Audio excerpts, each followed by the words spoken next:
Assalomu alaykum. Sizlar bilan bugun plazma aktiv apparati to'g'risida qisqacha gaplashib o'tmoqchimiz. Moslama implantning gidrofillik xususiyatini ko'tarish uchun xizmat qiladi. Bundan tashqari, implantning uch qismida gidrokarbon darajasini minimallashtiradi, ya'ni 20% gacha tushiradi. Bunga qo'shimcha ravishda implantning birikish, ya'ni yangi hujayralar bilan bog'lanish darajasini ko'taradi, oqsillar bilan birikish holatini ham yuqori darajaga ko'rsatadi. Quyida ko'rsatib o'tilayotgan jadvalda siz ushbu ma'lumotlarni ko'rishingiz mumkin bo'ladi. Uskunani hozir sizlar bilan birgalikda implant ustki yuza qismiga qanday ta'sir qilishini ko'rib o'tishimiz mumkin bo'ladi. Apparatda komplekt ko'rinishda 3 xil nasatkalar mavjud bo'ladi. Birinchi nasatka implantning qadoqdan ochganingizdan keyin o'rnatish uchun ishlatiladi.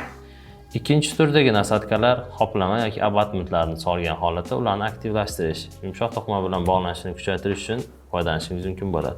Uchinchi ko'rinishdagi nasatka, bu turdagi nasatkalarni siz implantning idishi bilan birgalikda solgan holatda uni ochmasdan turib aktivatsiya qilishingiz mumkin bo'ladi. Hozir biz sizlar bilan implant aktivatsiyasi jarayonini ko'rib o'tamiz. Quyida implantantning gidrofillik jarayonini tekshirib o'tamiz. Tashqi muhitdan olingan implantat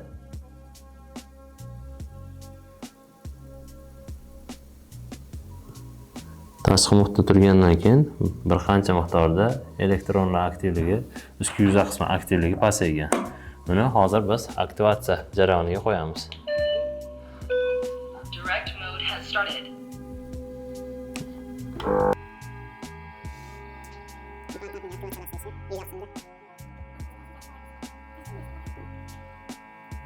Shkala aktivatsiya jarayoni borishini, tugallanish holatini ko'rsatadi. Aktivatsiya jarayoni tugadi. Hozir implantantimiz olamiz. Bizga moslama jarayon tugagan to'g'risida xabar beradi. Olingan implant, ya'ni aktivatsiya qilingan implant, uni gidrofillik holatini tekshirib o'tamiz. Implantantning gidrofillik holatini ko'rishingiz mumkin bo'ladi.